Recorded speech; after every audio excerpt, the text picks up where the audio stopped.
नमस्कार दोस्तों, मैं राहुल शर्मा आप सभी का हार्दिक अभिनंदन करता हूं टेक्स्ट बुक के प्लेटफॉर्म पर।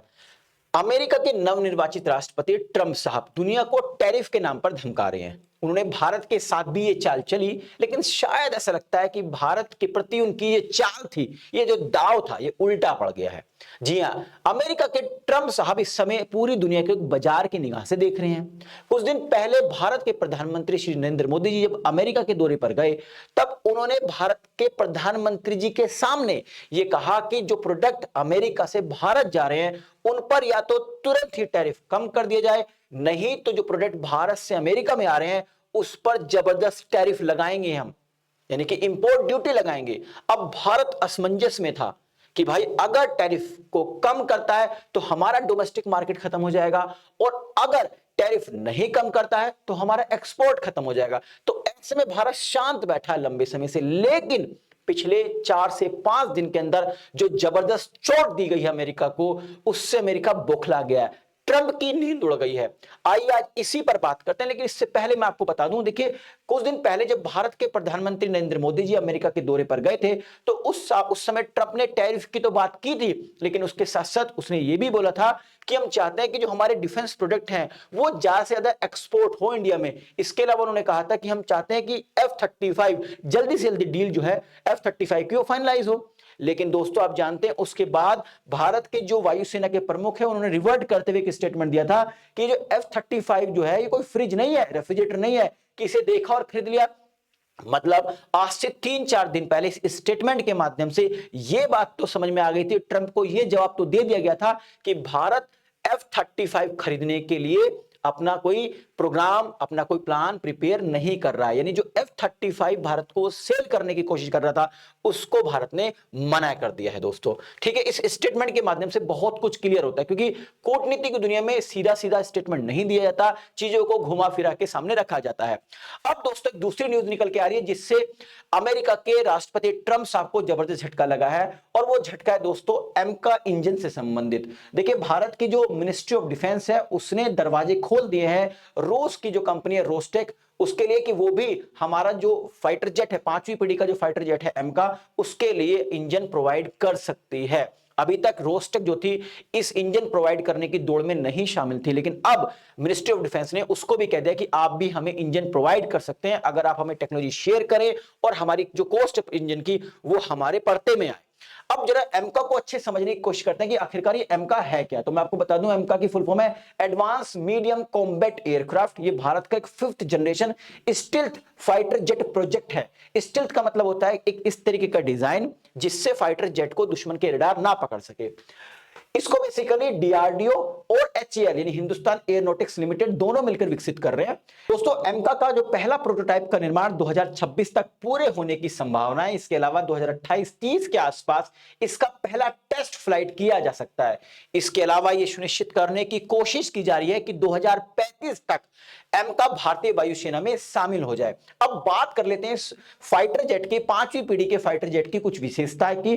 तो पहले इसकी विशेषता की स्टील्थ टेक्नोलॉजी से इनबिल्ड है, मतलब ये दुश्मन के रडार से छिप सकता है। इस तरीके से इसको डिजाइन किया गया है कि दुश्मन का रडार इसे नहीं पकड़ सकता और बिना दुश्मन के रडार के झांसे में आए ये दुश्मन के इलाकों को ध्वस्त कर सकता है। इसके अलावा दोस्तों इसके अंदर जो ट्विन इंजन डिजाइन किया गया है, सुपरसोनिक क्रूज क्षमता है, मतलब आफ्टर बर्नर, मतलब विदाउट आफ्टर बर्नर। ठीक है, ये हाई स्पीड अचीव कर सकता है। इसके अलावा मल्टी रोल क्षमता है इसमें, मतलब air to air, air to ground ये अटैक कर सकता है दुश्मन के इलाकों पर। इसके अलावा दोस्तों इसमें स्वदेशी तकनीकी का इस्तेमाल किया जाएगा, मतलब ज्यादातर इसके जो डिजाइन है, जो पार्ट्स हैं वो क्या होंगे, वो इंडियन होंगे बट स्वदेशी होंगे। लेकिन सबसे बड़ा जो इसके साथ इशू है वो है दोस्तों इंजन। इंजन भारतीय कंपनी जो भारत की जो एचईएल है डीआरडीओ वो विकसित नहीं कर पा रही, इसीलिए विदेशी कंपनियों की मदद ली जा रही है। आपको बता दूं दोस्तों सबसे बड़ा इशू क्या है वो है स्वदेशी इंजन। मतलब जो एमका है कि विकास में सबसे बड़ी चुनौती इसका इंजन है। फिलहाल भारत के पास 5th जनरेशन फाइटर जेट के लिए उपयुक्त स्वदेशी इंजन नहीं है, इसलिए भारत अलग अलग देशों से बात कर रहा है। इसमें भारत ने बात की अमेरिका से, फ्रांस से, ब्रिटेन से शुरुआती दौर में। जैसे अमेरिका के जनरल इलेक्ट्रॉनिक्स से बात की जा रही है, इसमें अमेरिका ने कहा कि हम आपको F414 इंजन प्रोवाइड कर देंगे लेकिन पूरी टेक्नोलॉजी नहीं देंगे। इसके अलावा दोस्तों फ्रांस ने कहा है कि हम आपको जो इंजन है वो प्रोवाइड तो कर देंगे जिसका जो थ्रस्ट होगा 110 किलो न्यूटन का होगा, लेकिन टेक्नोलॉजी भी देंगे लेकिन उसकी कॉस्ट बहुत ज्यादा है दोस्तों। इसके अलावा जो ब्रिटेन की कंपनी है रोल्स रॉयस, उसने EJ 200 इंजन देने के लिए प्रॉमिस किया है, बट ना तो उसने टेक्नोलॉजी का कुछ बताया कि टेक्नोलॉजी ट्रांसफर करेंगे कि ना करेंगे, और ना ही इसने कॉस्ट बताई है। तो यानी कि तीनों के मामले में फंसे में हैं। लेकिन अमेरिका को यह विश्वास था कि डेफिनेटली भारत हमसे F414 इंजन खरीदेगा, लेकिन जिस तरीके से ट्रंप साहब टैरिफ के लिए धमकी दे रहे हैं, तो हो सकता है कुछ दिन बाद इंजन ना दे वो, या इंजन पर धमकी देना शुरू कर दे, टेक्नोलॉजी तो वो देने की बात कर ही नहीं रहे, पूर्ण टेक्नोलॉजी। तो ऐसे में भारत ने अपने विश्वसनीय रूस की कंपनी के लिए दरवाजे ओपन कर दिए हैं। अब मैं आपको बता दूं दोस्तों, रोस्टेक एक रूस की कंपनी है, जो ये बेसिकली गवर्नमेंट कंपनी, सरकारी कंपनी है, जो डिफेंस रिलेटेड प्रोडक्ट्स मैन्युफैक्चर करती है।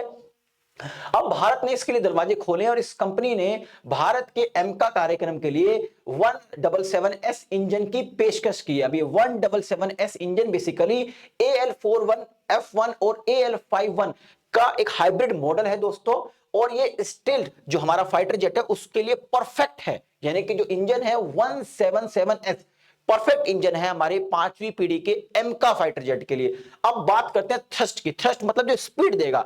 देखिए एमका के लिए कम से कम जो रिक्वायरमेंट है वो 100 किलो न्यूटन के थ्रस्ट की रिक्वायरमेंट है।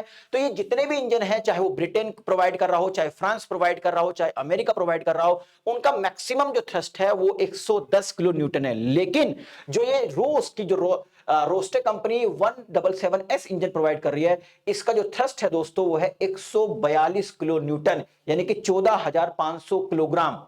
ठीक है, बहुत ज्यादा। जो नॉर्मली मैंने जैसा आपको बताया कि 110-120 किलो न्यूटन थ्रस्ट की रिक्वायरमेंट है के लिए, तो उससे कहीं गुना, मतलब जो इसकी गति होगी, जो इसकी स्पीड होगी हवा के अंदर, वो खतरनाक होगी। जब जिस समय युद्ध होता है, वॉर होती है, तो उस समय इस थ्रस्ट की एक बहुत बड़ी वैल्यू बन जाती है युद्ध के अंदर। तो यानी कि अब भारत ने इसके लिए, इस कंपनी के लिए दरवाजे ओपन कर दिए। पहले इसको मनाही थी, इससे बात नहीं चल रही थी। तो जिस तरीके से ट्रंप साहब टैरिफ का शगुफा छोड़ रहे हैं, टैरिफ के नाम पर दुनिया को धमका रहे हैं, भारत को धमकाने की कोशिश करी है। भारत ने पिछले एक सप्ताह के अंदर लगातार 2 डील एक तरीके से कैंसिल की है। पहला F-35 को कंप्लीट रूप से नकार दिया है। इसके अलावा जो इंजन की बात चल रही थी अमेरिका की कंपनी से, जनरल इलेक्ट्रॉनिक्स से, एमका के लिए, वो भी एक तरीके से उस पर भी पूर्ण विराम लगा दिया गया। ना तो कुछ भारत हां कह रहा है, ना ही ना कह रहा है। अगर हां कह रहा था तो भाई रोस्टेक से क्यों बात की गई, और ना किया जा रहा है तो क्यों डील नहीं करी जा रही। तो मतलब कुछ भी नहीं कहा जा रहा, बिल्कुल भारत शांत है। रोस्टेक के लिए दरवाजा ओपन कर दिया। तो यानी कि पिछले एक सप्ताह में जबरदस्त तरीके से भारत ने छोड़ दिया अमेरिका को। तो आई थिंक इस वीडियो के माध्यम से जो इन्फॉर्मेशन मैं आप तक पहुंचाना चाहता वो पहुंच गई होगी। आज का जो सवाल है दोस्तों, मैं चाहूंगा इस सवाल को आप अच्छे से पढ़ें, ध्यान दें, और वीडियो के कमेंट बॉक्स में इसका सही आंसर दें। जाने से पहले एक इंफॉर्मेशन और देता हूं आपको रिगार्डिंग ऑफिसर्स बेस्ट 2026 के बारे में। देखिए, अगर आपका माध्यम हिंदी है और हिंदी माध्यम से आप यूपीएससी की तैयारी कर रहे हैं, तो आपके लिए एक परफेक्ट बैच है GS foundation course UPSC civil सेवा 2026। इस वीडियो के डिस्क्रिप्शन में एक लिंक दी गई है, उस लिंक पर क्लिक कीजिए। सिंपल से स्टेप्स को फॉलो करते हुए आप इस कोर्स को ज्वाइन कर सकते हैं। वहां पर एक कूपन कोड का ऑप्शन आएगा, वहां पर अगर आप मेरा coupon code R live fill करते हैं तो आपको सब्सक्रिप्शन फीस में भारी भरकम डिस्काउंट मिलेगा। कुछ फीचर्स बता देता हूं आपको इस कोर्स से संबंधित। देखिए, यहां पर मॉक टेस्ट अवेलेबल है, एमसीक्यूज आपको प्रोवाइड किए जाएंगे, स्टडी मटेरियल प्रोवाइड किया जाएगा, लाइव क्लासेस होंगी, और इसके अलावा जो सबसे इंपॉर्टेंट है, जो एक्स IRS है रवि कपूर साहब, उनके द्वारा आपको मेंटरशिप्स प्रोवाइड की जाएगी। तो यानी कि एक ऐसा प्लेटफॉर्म जहां पे आपके प्रीलिम्स, मेंस और इंटरव्यू तक के लिए आपको गाइड किया जाएगा। आशा करता हूं कि वीडियो आपको पसंद आई होगी। पसंद आई है तो लाइक और शेयर करना ना भूलें, ताकि मुझे एक मोटिवेशन मिल सके इस तरीके कंटेंट बनाने के लिए। हाँ, आपने अभी तक हमारे चैनल को सब्सक्राइब नहीं किया तो चैनल को सब्सक्राइब करना ना भूलें, और आप बेल आइकन जरूर प्रेस करें, ताकि जो भी मेरी लेटेस्ट वीडियो है उसका नोटिफिकेशन आप तक पहुंचता रहे। इस वीडियो का अगर आप PDF चाहते हैं तो इस QR कोड को स्कैन कीजिए, आप मेरे टेलीग्राम से जुड़ सकते हैं, वहां पर इस वीडियो का PDF अवेलेबल है। आप सभी का बहुत बहुत शुक्रिया। नमस्कार, जय हिंद दोस्तों।